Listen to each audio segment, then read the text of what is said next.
Well, good afternoon, everybody, and thank you, first of all, to Aaron and Intellect Design for inviting AWS to sponsor this, and for me to be here today. I greatly appreciate it. So my name is Jonathan Allen. I'm a director in the Enterprise Strategy team. And just to introduce myself a little bit more fully, started my career in the energy sector as a software engineer, worked for a systems integrator and a supplier, joined Capital One in January 2000, actually, as a software engineer, and spent 17 years working across Capital One, a truly extraordinary company. You could say I grew up there and lived every minute of it. And it was my privilege in my final role to be European CTO as Capital One was moving to the cloud, and I learned a lot of lessons on that journey. In May 2017, I decided to share even more of those lessons. I found myself being asked repeatedly for many of my partners around the world to share what we had done, how we had done it.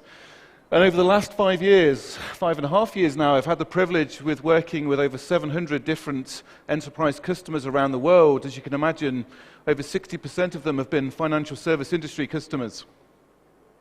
And during that time of meeting with those customers and sharing lessons learned, and people are always interested, by the way, more in what we got wrong than what we got right on those journeys. There's always lessons in there. I've had the privilege of writing a few books on this topic, doing a number of different keynotes. And what's really interesting as I go around the world is leadership teams are really interested in agility. In fact, once every 9 minutes, the word agility comes up in my conversations. I know because I've tracked it.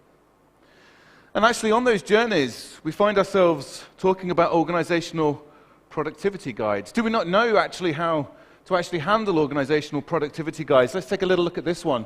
Insist on doing everything through channels. Never permit shortcuts to be taken in order to expedite decisions. Make speeches. Talk as frequently as possible at great length. Illustrate your points by long anecdotes and accounts of personal experience. When possible, refer all matters to committees, and so on and so on. And unfortunately, I have witnessed very many of these habits in my career. However, this is actually a real manual that was given by the Office of Special Services during World War II. This was the forerunner to the CIA, by the way. They actually gave this manual to partisans in the occupied Nazi territories on how to sabotage the Nazi war machine. Real manual. Okay? Now, we still do some of these things now, embarrassingly. So, of course, we would not want to sabotage our own transformations as we move forward, would we? But actually, I see three things happening. And one of the beautiful things about my role is I have the privilege of working with enterprises all around the planet, with different cultures, with different perspectives, doing what's right for them. But interestingly, that word agility keeps coming back time and time again. Executive committees and boards are looking for teams to deliver quicker, and they're looking for them to innovate. And there's three things going on which I think are largely constraining that. The first is siloed organizations. We're all very aware of siloed organizations. We know how they work. When you want to get something done, even if you design widgets, I'm sure most of you work in financial services, but if you're designing widgets, you probably want to speak to somebody in the marketing department, maybe distribution, or they've got their own line of managers and they've got their own goals. So actually we need to speak to the managers and the team leads and the departmental leads and the area managers and the assistant to the area managers and so on and so on and so on. We've been here. Yet heroically, because of that, or despite of that, value still gets created by very often the people at the lowest level of the organization working together collaboratively. Interesting things going on at this level. 2 people, 1 line of communication. Increase 2 people to 8 people, 28 lines of communication. Mathematical formula for this, very simple mathematical formula, right? This is really interesting, having studied laws of big teams. In siloed organizations that are still doing waterfall development of these big Death Star-like projects, actually, this is why a lot of them get out of control. People forget the lines of communication. It's really, really interesting to me. Now, at Amazon, communication is a sign of dysfunction. It means people aren't working together in a close, organic way. We should be trying to figure out a way for teams to communicate less with each other, not more. That seems like anathema. That seems like anathema. What do I mean? Well, what I mean is, actually, we operate on need-to-know basis in Amazon. And we want a team to deliver organically. We want that lowest level of construct to deliver. We want them to be as autonomous as possible to deliver value. We don't want lots of consensus building if it's going to stop that team delivering. The second thing is outdated principles. What do I mean? Well, Arun mentioned about business schools. MBA, I think you said the 1900s, the first one from Harvard, right? Well, my team, we went and had a little look at some of these principles from the top 20 business schools in the world. I'm not saying that was exhausted. I'm saying we looked at some examples, and really interestingly, they're still using principles from the 1900s. Let's look at some of these. These ones in red. Divide work to encourage specialization. Top right there, the principle of specialization, one group, one function. This is where the principles of siloed organizations actually come from. The span of control. No person should supervise more than 5 to 6 line reports whose work is interlocked. I have seen people reorganize themselves and demote people to get to that.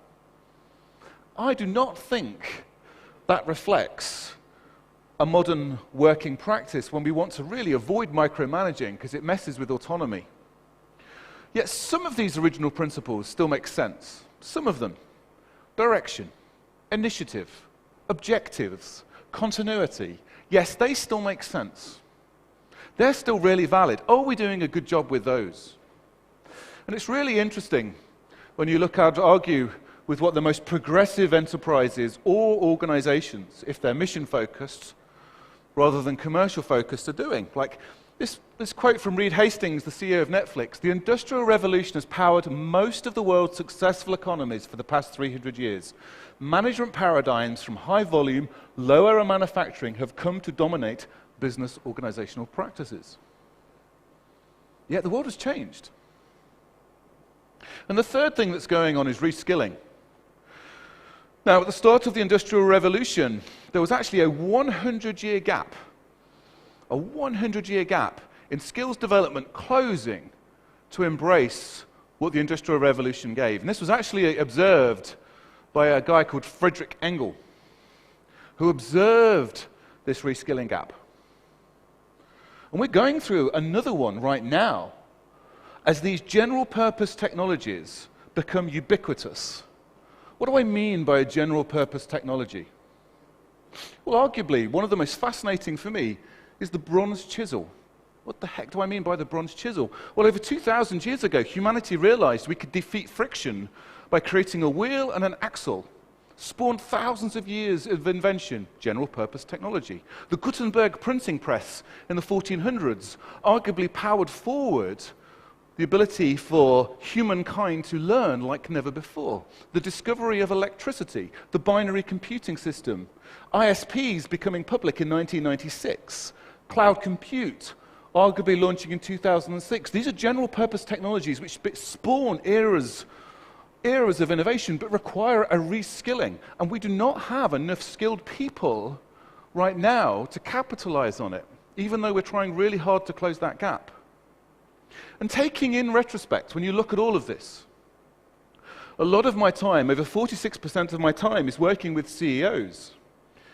And they say that their operating model actually puts their growth at risk, that ability to achieve that agility that everyone talks for so much, but other things get in the way. So where do you go from here?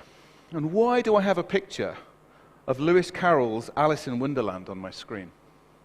Well, a bit like when Alice was talking to the Cheshire Cat about which way do I go, I find myself working with leaders around the world, and they're faced with, well, okay, where do I go?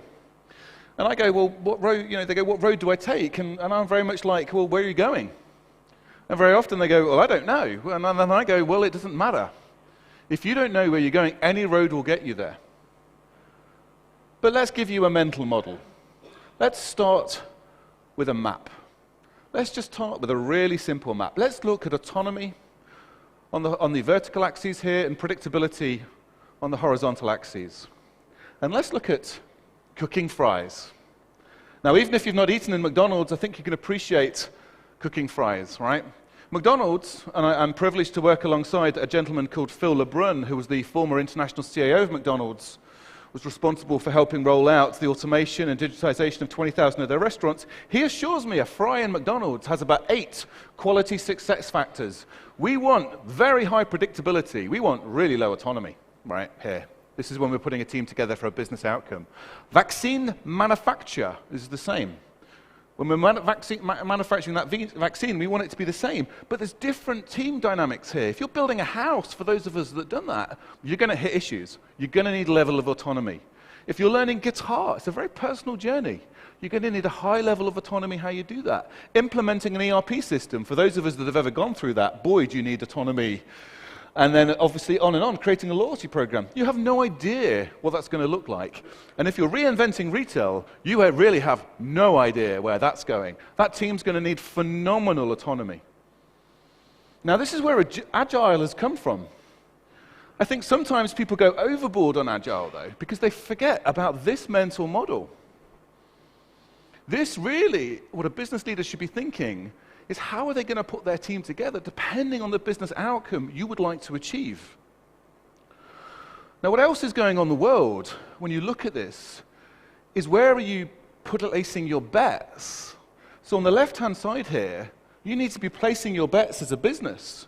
We really at this moment don't know whether quantum computing, crypto, augmented reality, virtual reality, whether they're going to become the next phase of GPTs. We don't know yet.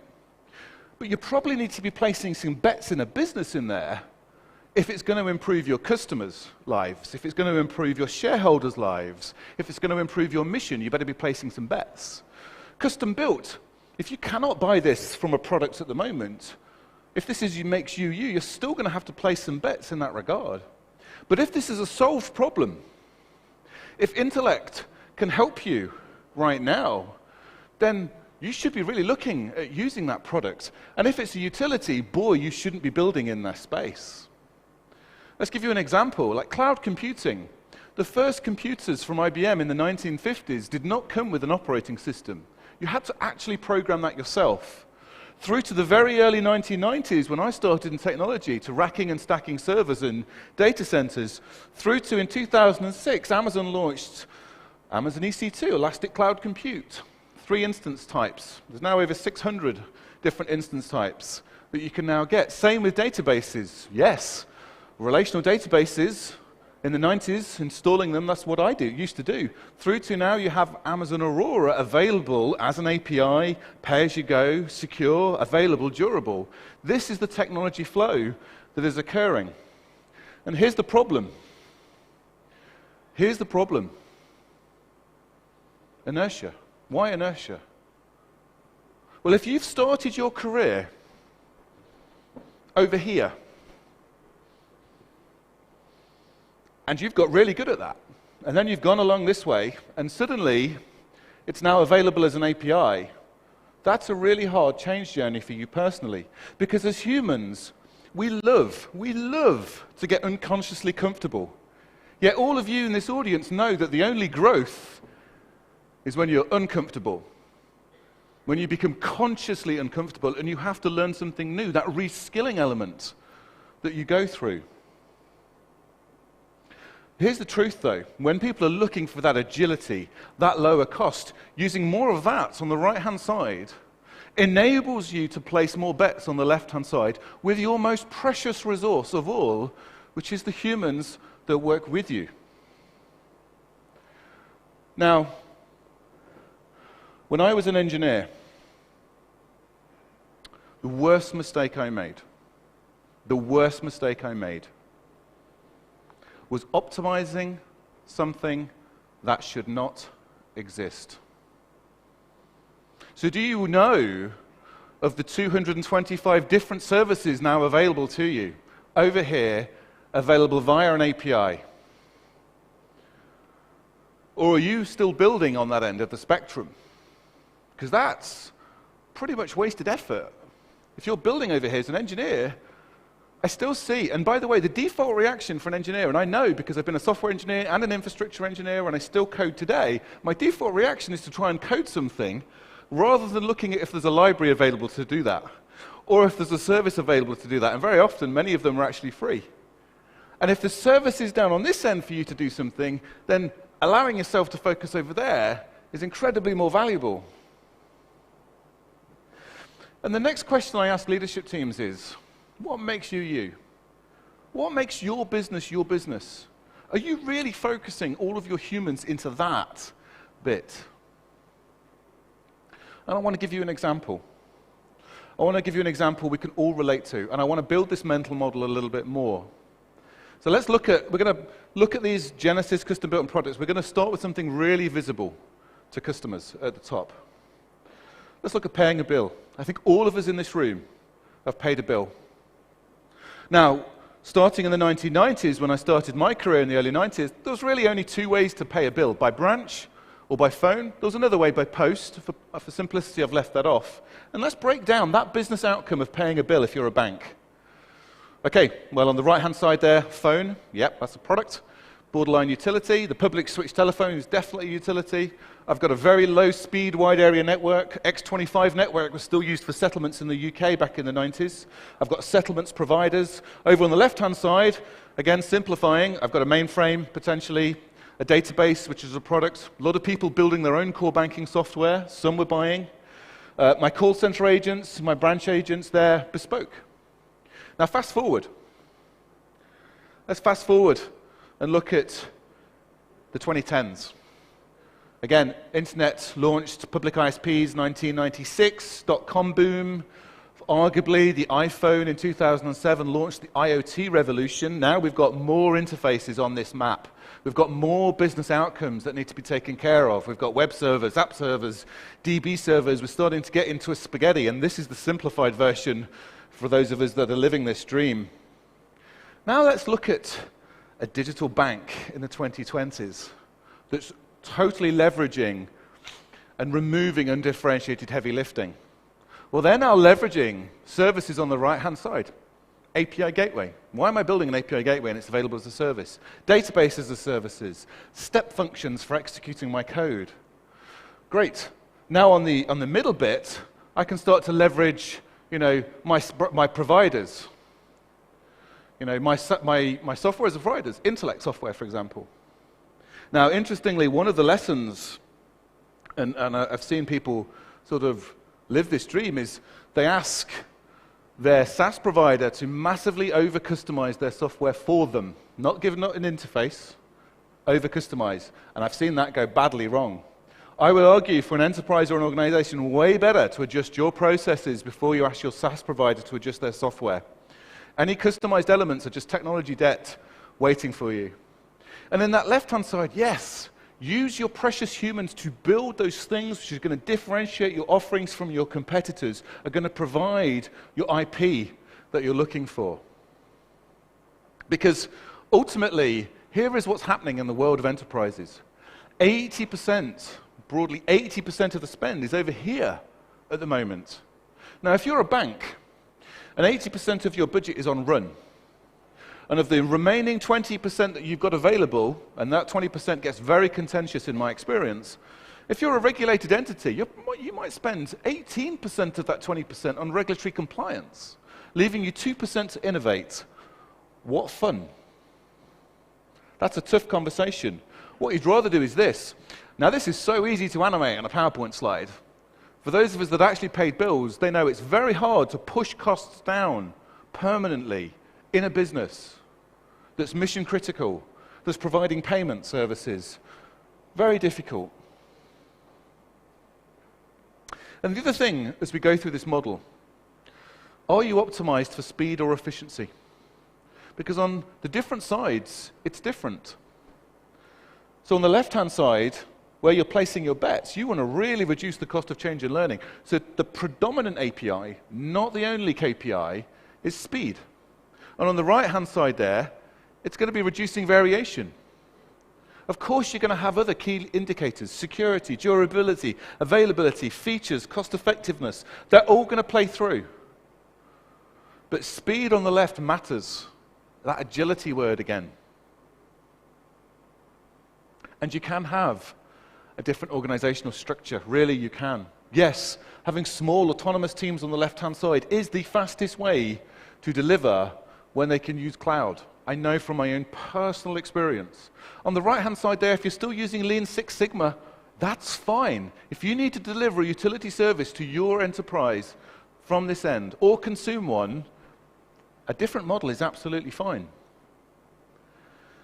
And yet, so today, leaders are spending 70 to 80% of their budget on run, a small amount on innovation, and the leader's time is typically spent, I found as a CTO, massively indexed towards run and operations rather than innovate. And while, again, it's really easy for me to animate a slide like this, it's only when you actually move to cloud and are removing that undifferentiated lifting on the left-hand side that you start to get a different outcome. Now, in 2001, the Hackett Group did a survey of 1,000 AWS customers who had migrated to the cloud. And they found that overall, people had a TCO reduction of infrastructure costs by 20%. Now, for the top performers, they got that to 47% reduction. Operational resilience, reducing that leader's time, a 45% reduction in security-related incidents, 64% for the top performers. And as for business agility, yes, that A word again, a 43% improvement in time to market, or 59% for the top performers. So while it's really easy for me to animate a cost reduction on a slide, you're now seeing real, tangible differences. Now, my alma mater have completed their journey to the cloud. This quote from Chris Nims, "We are truly all in on the cloud, and AWS has been instrumental in enabling us to take full advantage of the benefits of being in the cloud. Going all in on the cloud has enabled both instant provisioning and infrastructure and rapid innovation." So that ability to bring small teams together, even in highly regulated, where segregation of duty is absolutely required, can absolutely be done. And in 2019, Richard Fairbank said this in one of his quarterly earnings calls: "Since our journey began, operating efficiency ratios improved by 400 basis points, even as we continued to invest in our transformation." And these are the results that executive committees and boards are looking for. So when faced with this, what should a leadership team do? And very often my question is, well, are you a team of leaders or a leadership team? Because it's really common to have a common goal. A goal is to become customer-centric. Yes, that sounds more like a mission statement, but okay, it could be a goal. Actually, what I find happening is this. In a siloed organization, VPs or senior VPs will have different top-level macro goals that she or he is pursuing. And they're in conflict. And if you're using a matrix delivery model, which is extremely common, they're going to be in conflict. You're going to be competing over the same resources to deliver differing outcomes. And so faced with this, very often leaders go, well, okay, Jonathan, what should we be focusing on then? And my answer is, well, how about these 4 things? Like mission. Okay, we've known this for years, but does yours really make sense? Because this does not, to me. We will become a data-enabled organization leveraging our global synergies to achieve world-class customer centricity unmatched by our omnichannel competitors. I have no idea what that means. Okay? I know what that means. And I know what this means when I worked for Capital One. Really clear, but you will be very surprised to find out how many enterprises aren't clear on their mission. What about principles? What do I mean by principles? Well, in Amazon, we use principles for every team, every employee. There are 16 Amazonian principles that all Amazonians use and are recruited against, starting with customer obsession, going through to deliver results. When we have to make decisions at the lowest level of the organization, at the lowest level of performance, we will always default to using the leadership principles to make a decision. They are not just on a mouse mat or on a wall. How we justify decisions that we're making, we will use the LPs. And a good leadership principle, by the way, starts with the words, "we believe that." And here's why. As to methods, there may be a million and then some, but principles are few. The man who grasps principles can successfully select his own methods. The man who tries methods ignoring principles is sure to have trouble. So if you really want decisions to be made at this lowest level in the organization, as a leadership team, you surely should define your principles to give them a framework to make those decisions. These are not principles, and I have seen these used. So, we operate within the letter of the law. Yeah, well, it's the law, you should do. These are better principles. Small, autonomous, multi-skilled teams deliver value faster. If you build it, you run it. Now, that's easy to say, but dramatic downstream consequences if a leadership team decides to do that. And I would argue, dramatically improving consequences for the outcomes you want to achieve. So we believe that consuming cloud accelerates your differentiation. Why have I got a periodic table on the screen? We're all very familiar with what this is. You need a building blocks to help you deliver an outcome. And when you look at the 225 services, and I totally appreciate you can't read this from the back of the room, if you've got 225 services to choose from to remove that undifferentiated heavy lifting, that's a very different proposition on your go-to-market posture. And when you want to compete globally, and you want to look at using what we call an Amazon Web Services region, of which we have 31 now around the world, this is how you're going to globally compete and still remove the undifferentiated heavy lifting. And it's worth noticing the way that Amazon builds a region is very different to how anybody else builds a region. And I'll encourage you to look at this in detail, as banks typically do. So inside an Amazon Web Services region is 2 geographically isolated but close enough transit centers. So low single-digit latency, close enough, along with 3 availability zones in every region around the world. And again, those availability zones are geographically distant but close enough to ensure consistency of data. Because we're all very familiar with the speed of light problem once you get beyond 200 milliseconds.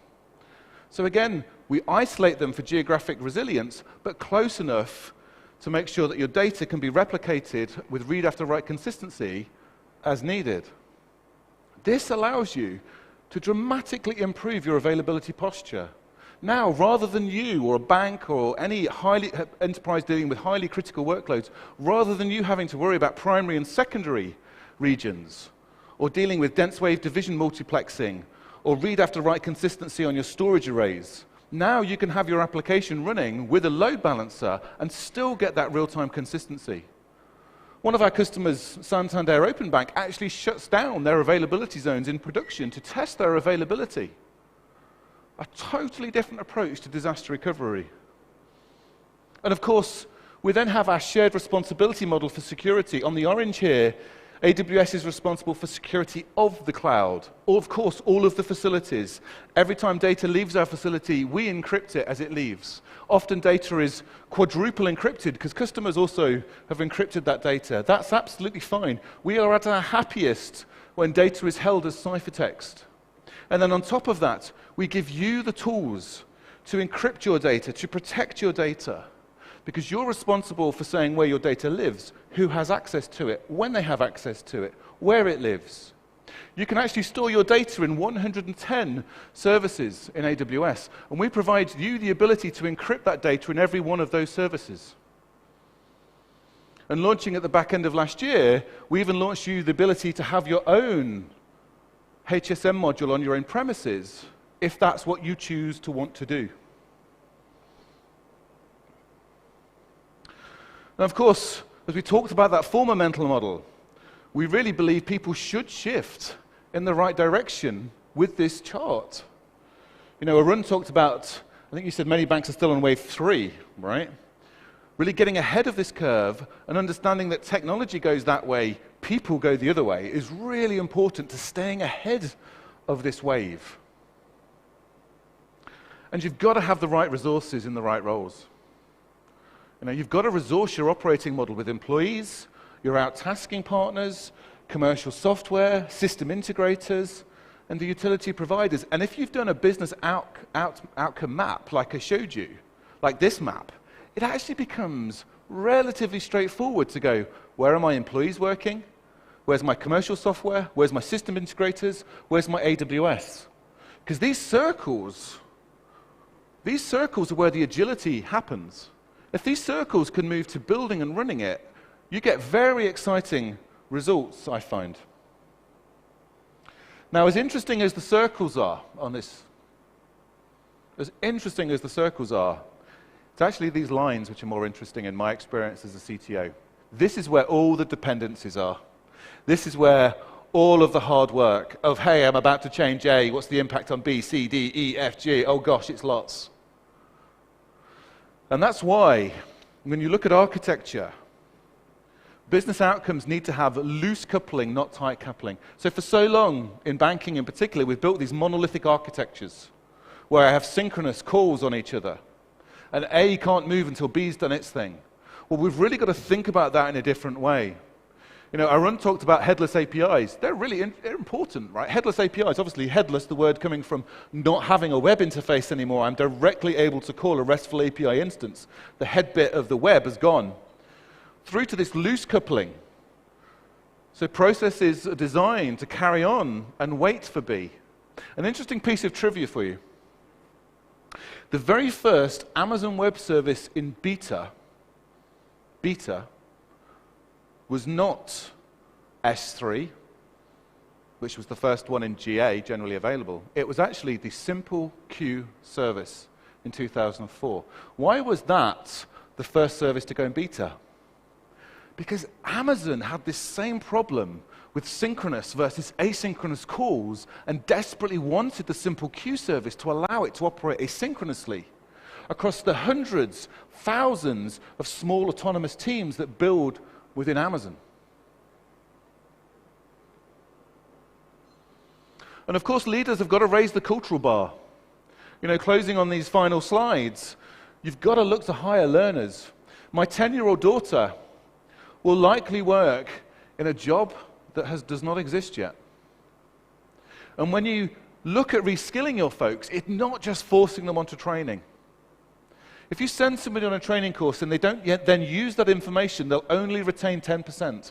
Yet if you send them on a course and they use it, they will retain 100% of what you've just explained to them. And of course, our employees are best retained by being engaged. A fascinating book from Daniel Pink called Drive. Daniel talks about autonomy, mastery, and purpose being so key to the engagement of your most precious resource. So quickly, what if you want to put one of these business outcome teams together? How do you do it? And in Amazon, we call them 2 pizza teams. If you can't feed a team with 2 pizzas, the team is too large. And typically, because of that lines of communication, this is 8 to 10 people. Now, when I was putting my first business outcome team delivering on cloud, I made sure that I found the right leader who had the emotional intelligence and the intellectual intelligence to lead through that inertia barrier I talked at the start. And yes, putting an architect in that team was also incredibly important. Yes, putting infrastructure engineers in that team is important. And people often think that infrastructure engineers are going away. And I'm like, no, they're still incredibly important. But rather than upgrading hard drives in the data center at 3 o'clock in the morning, or installing a new hardware array, or patching software, they're going to be delivering business outcomes. Because the skill sets that you've learned, such as network, DNS, middleware, APIs, backup, recovery, DR testing, are still going to be relevant on the cloud, but what you spend your time on is going to be far more interesting. I know, having been through that journey. Yes, security is still going to be at the heart of this first team, making sure, as you take responsibility for that blue element, you're getting it right, and we'll provide you a lot of help on that journey. Yes, putting operations engineers in there, and yes, I would encourage you to build something that matters for your first business outcome on cloud. So if you've got developers, put them together. In fact, my mission came when I first went to cloud. I became blocker removal. And if that team needed a resource they didn't have or waiting on another team, that's my problem, not the team's problem. So I'm going to pick up a resource and move it into that team. And that's how you do it. Now, encouraging, rewarding, recognizing, pair programming, providing the right skills and encouragement, of course there's a lot more that goes into that. And my book, Reaching Cloud Velocity, goes into a lot of that different detail if you want to go to that next level of detail. And having had this business outcome team, they also need to be nurtured and recognized. And very often managers, and I have done this in my own career, I've put phenomenal technology folks to be managers, and boy, has that been a mistake. Being a manager is a phenomenally hard job. So let's be really thoughtful about that. And in fact, let's make sure we've got our career structures nailed.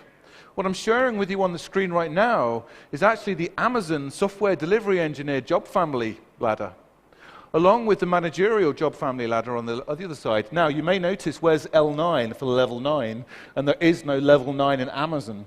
Jeff Bezos didn't want that level. He wanted to reduce the layers of management. You can go all the way up to an SVP and distinguished engineer. Now, we only have one of them, 11, James Hamilton, phenomenal guy. Had the privilege of working with him on a few occasions. And we do believe, I believe, you can't outsource the whole of this. You're going to have a mix of different folks. And why can't you do that? Because you conflate the key KPIs. On the left-hand side, we've got the speed. On the right-hand side, we've got the cost. And having worked in an outsourcing relationship, I know from painful experience why that doesn't work in its entirety. And finally, in closing with this, we have the deepest and broadest cloud infrastructure marketplace with, yes, thousands of infrastructure providers, but many, many, many software as a service providers. And with that, I would like to say thank you very much for inviting Amazon to be here today, and we'll leave it there. Thank you very much.